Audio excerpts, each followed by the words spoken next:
Hi BookTube, this is going to be a quick wrap-up and overall review of City of Mirrors by Justin Cronin. This is the third novel in the Passage trilogy.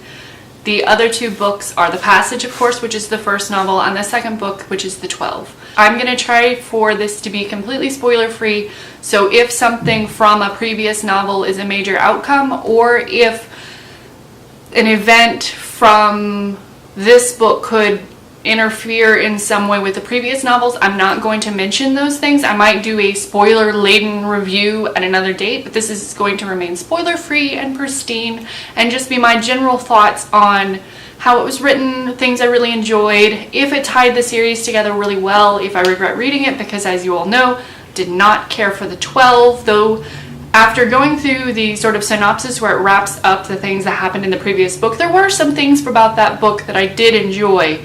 I don't really remember now why I just really didn't like it so much. I really enjoyed that we finally got Zero's backstory, why he was in the jungle, how he got infected. Those are all things that have been touched on. We knew how he got infected. We did not know what events led him there. And also what made him the person that he is and how he's different from the others that he's infected. And what made Amy, the other main character, different from him. And that's all explored in this novel. The workings about New York in particular, the walking around Central Park, and the awe the first time that you come to the city and you are hit with just the size and the scale of everything was great. I actually really enjoyed those parts of this book. I also think that it brought in a lot of characters from the other novels. My only thing that I didn't really care for with that particular aspect is, hello Tonks, just out of frame. The only thing I didn't really care for with that angle was that sometimes these characters maybe shouldn't have been where they were, or it's a little bit serendipitous and a little bit too, author wants to make everybody happy that people ended up where they were and were brought in for things that there really shouldn't have been. That's one of the negatives. The other thing that I didn't particularly care for is the change in perspective. So I really like when you switch back and forth between characters and where they are within a story. The part about this that I did not care for is within Zero's backstory, he goes from a third person where he refers to himself as the boy, and it doesn't really give you any insight into who he was or his childhood prior to leaving for college. And I think this was supposed to be a sort of a moment in time where he was the boy and then he was forced to not be, and that made him into who he was. But it just was a little unsettling for me, and the way the story was told, I really enjoyed a lot of the gallivanting around New York, and I really liked kind of diving more into his personality and why he decided that he was the destroyer of worlds and unleashed what had been done to him onto humanity. But it was like a third of the novel. I thought that was a little excessive. I didn't need to know what he ate and every party that he went to through college, and it wasn't even in a sort of longitudinal timeline based manner that we saw all of the events from his life. And then while he's narrating his life as though it's present day, he will occasionally interrupt himself and give insights as to what he was thinking. But I think that actually if it was going to be written as a in the moment sort of narrative where it's supposed to be him living these events and us looking back on the past, I wish it had stayed in that. I didn't like the third person thing whatsoever, and I didn't want Zero to interrupt unless it is sort of a storytelling where we get back into the past and then we lose ourselves into the previous version of himself, or previous version of Zero, and then we're brought back to reality for some event, but it wasn't sort of framed that way.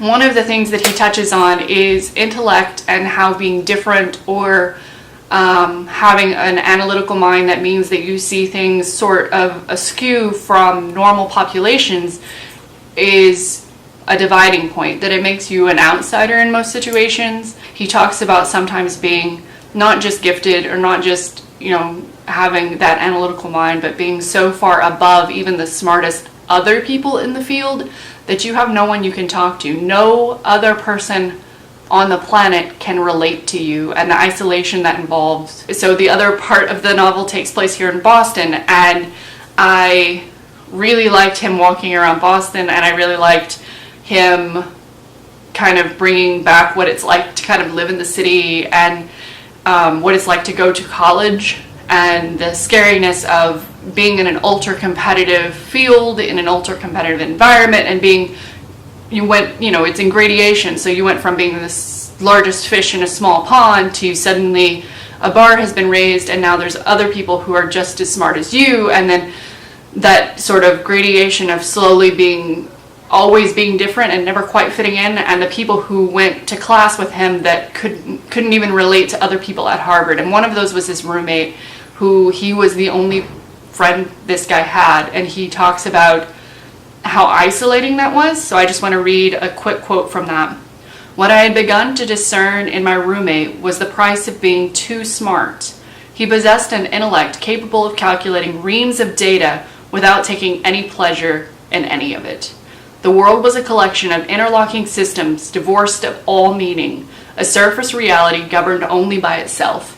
That, I think, is an excellent point just from my profession, what it's like when you try to tell someone what you do and how that relates to someone who has probably never met a scientist. I hadn't. I'm from rural Arkansas. I grew up with, in a town that had 1,400 people, and I had never met a scientist until I came to college, and even then I didn't meet a scientist who did basic, more sort of cutting edge science until I left for grad school.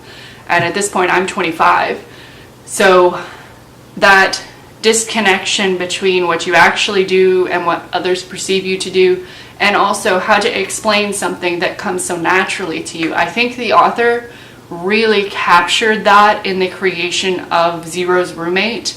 He captured what it's like to do something that others think are impossible, that they think it's impossible, or they think that it's so far beyond them, but it's second nature to you. This reminds me a lot of Good Will Hunting, how you get frustrated with how can you explain it, tell me what you did, and you can't, because this is something that you just do.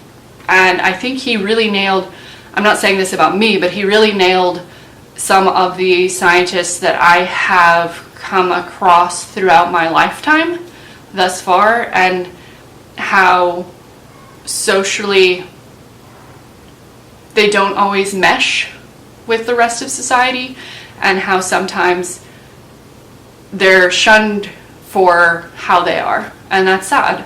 I also really enjoyed Amy's perspective more this time than I had prior to this particular novel. I think that the coming back and looping things back through the other novels and bringing in characters and referencing events that had happened was well done. The only other thing that I think could have been done slightly differently, all three novels have sort of a biblical writing style, in that it's almost like it's the Book of Amy, and it is writing down her and her 12 disciples' actions as though it's a religious text. For my particular reading style, I enjoyed the, Exhibit A's and the ancient artifacts that were found, or, describing events as though you're piecing together a puzzle. I really think that came through in portions of this, but then it also read sort of biblically in other places, and that was more just naming all the characters that we as a reader already know, and I don't think really added much to the story in general. We know Carter's still alive, or we know that Carter exists from books 1 and 2, and we also know his feelings toward Amy and her being a positive light and influence for him. And his character in this was great. We learn more about not just who he was prior to being experimented on, but also who he became because of who he is. So how the virus affected him and how he dealt with it, which was different than the other 11 infected. He was Carter the Sorrowful, and his infected, his Minnie, didn't behave like the others because he wasn't what the other 11 prisoners were. He was a kind but simple man, and I loved his character. I loved his character from the beginning. I loved his character, in the 12. I loved hearing more about him and what actually happened to him. But so far as my favorite character in the entire series thus far, I would have to name Carter probably. We don't know as much about him as we do some of the others, but he's so well drawn, he's so well thought out, and we all know someone like this just genuinely kind, honest person.